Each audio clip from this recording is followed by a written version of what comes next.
السلام علیکم پیارے دوستو، آج کی ویڈیو بہت ہی اہم ہے کیونکہ آج کے اس ویڈیو میں ہم آپ کو نبی کریم صلی اللہ تعالی علیہ وسلم کی عادت مبارکہ کے بارے میں بتانے جا رہے ہیں۔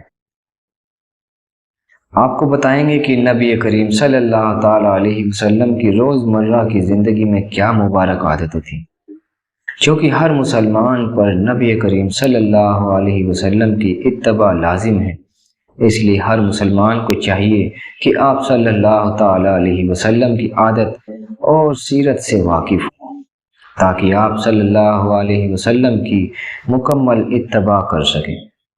اس ویڈیو کو عمل کی نیت سے آخر تک ضرور دیکھیں، آپ کو بہت فائدہ ہوگا۔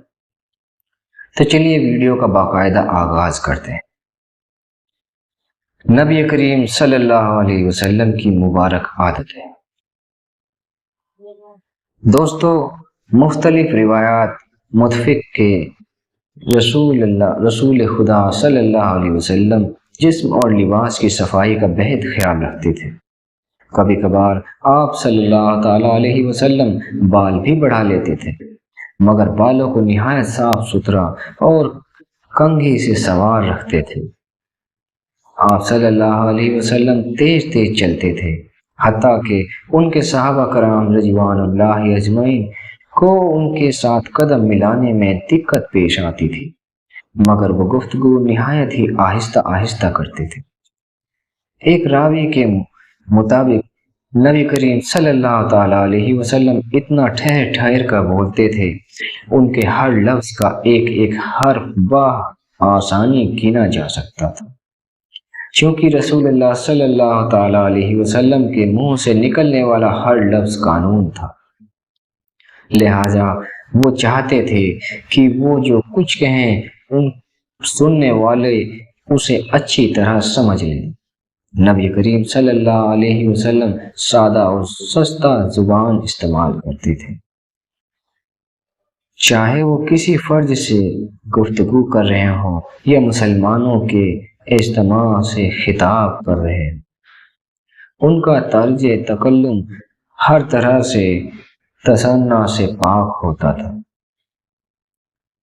پیارے دوستو، حضور صلی اللہ علیہ وسلم نہایت سادگی سے زندگی بسر کرتے تھے۔ وہ اپنے جوتوں کی خود مرمت کرتے تھے، اپنی بکریوں کا دودھ نکالتے اور اس کام کے لیے اپنے خادم کو تکلیف دینا بھی گوارا نہ کرتے۔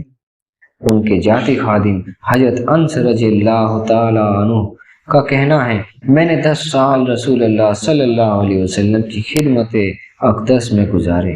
انہوں نے مجھ سے ایک بار بھی نہیں پوچھا کہ تم نے یہ کام کیوں نہیں کیا یا کیوں کیا۔ وہ ہمیشہ مجھ سے نہایت شفقت فرماتے۔ نبی کریم صلی اللہ علیہ وسلم کو بچوں سے لگاؤ۔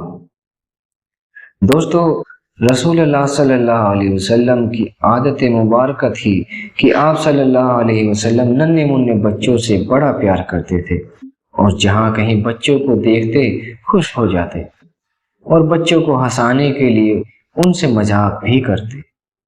فطری طور پر وہ اپنے نواسوں حضرت حسن اور حضرت حسین رضی اللہ تعالی عنہ سے بہت محبت کرتے تھے۔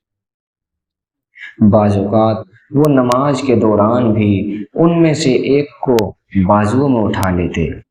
جب آپ صلی اللہ علیہ وسلم سجدے میں جاتے تو نواسے کو پاس کھڑا کر دیتے اور سجدے سے اٹھ کر پھر گود میں لے لیتے۔ جب دونوں بچے ذرا سیانے ہوئے تو وہ مسجد نبوی میں ادھر ادھر دوڑتے پھرتے۔ نماز باجماعت کے دوران کبھی کبھار وہ رسول اللہ صلی اللہ علیہ وسلم کے ٹانگوں میں سے گزر جاتے۔ رسول خدا صلی اللہ علیہ وسلم انہیں کچھ نہ کہتے۔ اللہ کے رسول صلی اللہ علیہ وسلم ہر ایک سے اچھا برتاؤ کرتے تھے، حتیٰ کہ معمر خواتین ان سے لمبی لمبی بے سروپا باتیں بھی کرتی، مگر رسول خدا صلی اللہ علیہ وسلم کوئی اکتاہٹ محسوس نہ کرتے۔ سبحان اللہ، کیا شان ہے ہمارے پیارے آقا صلی اللہ علیہ وسلم کی۔ دوستو آگے ویڈیو دیکھنے سے پہلے آپ سے گزارش ہے کہ کمنٹ میں ایک مرتبہ درود پاک تحریر فرما دیں تاکہ یہ ہماری نجات کا ذریعہ بن سکے۔ نبی کریم صلی اللہ علیہ وسلم کی کچھ مختصر واقعات۔ نمبر 1، حضرت محمد صلی اللہ علیہ وسلم اور حضرت جابر رضی اللہ تعالی عنہ کا واقعہ۔ پیارے دوستو، آپ صلی اللہ علیہ وسلم کی عادت مبارکہ یہ تھی کہ سفر کے دوران وہ قافلہ کے ہر فرد کے ساتھ رابطہ رکھتے تھے اور بار بار لوگوں کے پاس جاتے تاکہ وہ خوش رہیں۔ ایسے ہی ایک موقع پر وہ اپنے پرانے دوست حضرت جابر رضی اللہ تعالیٰ عنہ کے پاس گئے جو اپنے بوڑھے اونٹ پر سوار جا رہے تھے۔ حضور صلی اللہ علیہ وسلم نے خود پر اس طرح سنجیدگی جاری کر لی کہ کوئی بھی دیکھنے والا سمجھ سکتا تھا کہ نبی کریم صلی اللہ علیہ وسلم مذاق فرما رہے تھے۔ پھر انہوں نے جابر رضی اللہ عنہ سے کہا، اچھا کیا تم اپنا اونٹ میرے ہاتھوں فروخت کرنا چاہتے ہو؟ جابر رضی اللہ تعالی عنہ نے جواب دیا، ہاں، مگر ایک شرط پر کہ میں اونٹ مدینہ واپس جا کر آپ کے سپرد کروں گا، آپ کو چاہیے تو لے لیجیے۔ رسول خدا صلی اللہ علیہ وسلم نے کہا، آپ بتائیے 1 درہم میں بیچو گے؟ پھر جابر رضی اللہ تعالی عنہ نے کہا، اے اللہ کے نبی صلی اللہ علیہ وسلم، آپ مجھے لوٹنا چاہتے ہیں؟ پھر آپ صلی اللہ علیہ وسلم نے قیمت بڑھائی تو چلو 2 درہم لے لو۔ پھر بھی جابر رضی اللہ تعالی عنہ نہیں مانے تو نبی کریم صلی اللہ علیہ وسلم نے 3 درہم، پھر 4 درہم اور پھر 5 درہم، آخر کار 40 درہم اونٹ کی قیمت طے ہوا، اور پھر جابر رضی اللہ تعالی عنہ بھی 40 درہم میں مان گئے۔ پھر نبی کریم صلی اللہ علیہ وسلم نے چند ادھر ادھر کی باتیں کی اور قافلے میں کسی اور شخص سے ملاقات کے لیے روانہ ہو گئے۔ مدینہ واپس پہنچ کر جابر رضی اللہ تعالی عنہ نے اپنی زوجہ یعنی بیوی سے تمام ماجرا سنایا اور بتایا کہ کس طرح سفر کے دوران رسول خدا صلی اللہ علیہ وسلم سے خوشگوار ملاقات ہوئی تھی۔ ان کی زوجہ بہت ہی نیک تھی۔ پھر ان کی زوجہ نے حضرت جابر رضی اللہ تعالی عنہ سے اصرار کیا کہ وہ رسول اللہ صلی اللہ علیہ وسلم کی بات کو مذاق تصور نہ کریں، بلکہ اونٹ رسول اللہ صلی اللہ علیہ وسلم کے گھر لے جائیں۔ جب رسول اللہ صلی اللہ علیہ وسلم کو اطلاع ملی تو وہ مسکرائے اور انہوں نے اپنے خزانچی کو حکم دیا کہ جابر کو 40 درہم ادا کر دیے جائیں۔ رسول اللہ صلی اللہ علیہ وسلم نے وہ اونٹ بھی بطور تحفہ دوبارہ جابر رضی اللہ تعالی عنہ کے حوالے کر دیا۔ یہ اونٹ اس کے بعد بھی کئی سال تک حضرت جابر رضی اللہ تعالی عنہ کے پاس رہا۔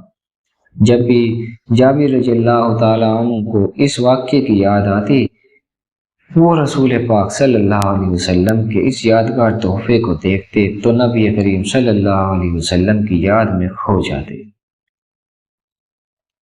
دوسرا واقعہ، حضرت محمد صلی اللہ علیہ وسلم اور جانوروں سے شفقت۔ پیارے دوستو، اللہ کے نبی صلی اللہ علیہ وسلم جانوروں پر بھی بڑی شفقت فرماتے۔ ایک روز حضور نبی کریم صلی اللہ علیہ وسلم فوجی دستے کی میت میں جا رہے تھے کہ ایک صحابی حضور صلی اللہ علیہ وسلم کے پاس کسی پرندے کے چند چھوٹے چھوٹے بچوں کو لائے۔ ان کی ماں بھی ساتھ تھی۔ رسول خدا صلی اللہ علیہ وسلم نے ان سے پوچھا تو صحابی نے بتایا، میں نے ان بچوں کو ایک گھونسلے میں دیکھا، جیسے ہی میں ان کے قریب گیا ان کی ماں پرواز کر گئی۔ میں نے تمام بچوں کو اپنے رومال میں لپیٹ لیا۔ جب میں چلا تو ان کی ماں بھی میرے سر پر منڈرانے لگی۔ میں نے رومال کو زمین پر کھول کر رکھ دیا تو ماں بھی بچوں کے پاس آ گئی اور میں نے اسے بھی بچوں کے ساتھ رومال میں لپیٹ لیا۔ اب یہ سب آپ کے سامنے ہے۔ رسول اللہ صلی اللہ علیہ وسلم نے صحابی کو حکم دیا کہ وہ ترنت واپس جائے اور بچوں کو ان کی ماں سمیت ان کے گھونسلے میں چھوڑ کر آئے۔ اسی طرح ایک مرتبہ رسول پاک صلی اللہ علیہ وسلم نے فوج کے ہمراہ جاتے ہوئے ایک کتیا کو دیکھا جس کے بچے ماں کا دودھ پی رہے تھے۔ حضور صلی اللہ علیہ وسلم نے ایک سپاہی کو کتیا کے پاس کھڑا کر دیا، اسے حکم دیا کہ وہ ساری فوج گزرنے تک کتیا کے پاس کھڑا رہے اور کسی کو اسے پریشان نہ کرنے دے۔ ماشاءاللہ۔ تیسرا واقعہ حضرت محمد صلی اللہ علیہ وسلم اور ایک اونٹ کا واقعہ۔ ایک روز مدینہ میں ایک اونٹ بھاگتا ہوا آیا اور رسول اللہ صلی اللہ علیہ وسلم کے سامنے گھٹنے ٹیک کر بیٹھ گیا۔ فوراً ہی کچھ لوگ بھی وہاں پہنچ گئے جو اونٹ کو پکڑنا چاہتے تھے۔ رسول خدا صلی اللہ علیہ وسلم نے ان سے ماجرا پوچھا تو انہوں نے بتایا کہ اونٹ بہت بوڑھا ہو گیا ہے اور اب وہ کنویں سے پانی کھینچنے کا کام نہیں کر سکتا، چنانچہ اب ہم اسے ذبح کرنا چاہتے ہیں۔ رسول اللہ صلی اللہ علیہ وسلم کو اونٹ پر رحم آ گیا۔ انہوں نے کہا، اسے چراگاہ میں چھوڑ دو، اس نے تمہاری طویل یعنی لمبے عرصے تک خدمت کی ہے۔ اونٹ کے مالک رسول اللہ صلی اللہ علیہ وسلم کی بات سے متفق ہو گئے اور اونٹ کو واپس لے گئے۔ حضرت محمد صلی اللہ علیہ وسلم کا قصہ۔ پیارے دوستو، روایات میں آتا ہے کہ ایک اور سفر کے دوران حضور پاک صلی اللہ علیہ وسلم چند دوستوں کے ساتھ میں تھے۔ انہوں نے صحرا میں ملنے والے ایک گڈریے سے بھیڑ خریدی۔ حضور پاک صلی اللہ علیہ وسلم کے ایک رفیق سفر نے کہا، میں بھیڑ کو ذبح کر لیتا ہوں۔ دوسرے صحابی نے ذمہ داری لی، میں اس کی کھال اتار دوں گا۔ تیسرے صحابی نے گوشت پکانے اور کھانا تیار کرنے کی حامی بھر لی۔ ہر ایک نے کچھ نہ کچھ کام اپنے ذمے لے لیا تو رسول اللہ صلی اللہ علیہ وسلم نے فرمایا، میں جا کر کچھ سوکھی لکڑیاں اکٹھی کرتا ہوں۔ تمام صحابہ نے کہا کہ یا رسول اللہ صلی اللہ علیہ وسلم، یہ کام بھی ہم سب کر لیتے ہیں، مگر رسول پاک صلی اللہ علیہ وسلم نے فرمایا، میں لکڑیاں ضرور لاؤں گا۔ یہ مناسب معلوم نہیں ہوتا کہ آپ سب لوگ تو کام کریں اور میں کوئی مدد نہ کروں۔ دوستو، یہ ہے اوصاف اور یہ ہے عادات ہمارے پیارے آقا صلی اللہ علیہ وسلم کی، جو دو جہاں کے بادشاہ ہیں۔ اور اب آخری بات یہ تھی، کچھ مختلف واقعات ہمارے پیارے آقا صلی اللہ علیہ وسلم کی۔ دوستو، آج کسی کو چھوٹا سا مرتبہ مل جائے تو حکمرانی شروع کر دیتا ہے اور اپنے ماتحتوں کے ساتھ کام کرنے کو توہین سمجھتا ہے۔ ایک ہمارے پیارے آقا صلی اللہ علیہ وسلم تھے جن کو نوکروں سے بھی کتنا لگاؤ تھا۔ اللہ تعالی ہمیں نبی کریم صلی اللہ علیہ وسلم کے نقش قدم پر چلنے کی توفیق عطا فرمائے، آمین ثم آمین۔ دوستو، اگر آپ کو ہمارے نبی کا یہ واقعہ پسند آیا ہو تو آپ اسے زیادہ سے زیادہ شیئر کریں، اور اگر آپ چینل پر نئے ہیں تو چینل کو سبسکرائب ضرور کر لیں۔ شکریہ۔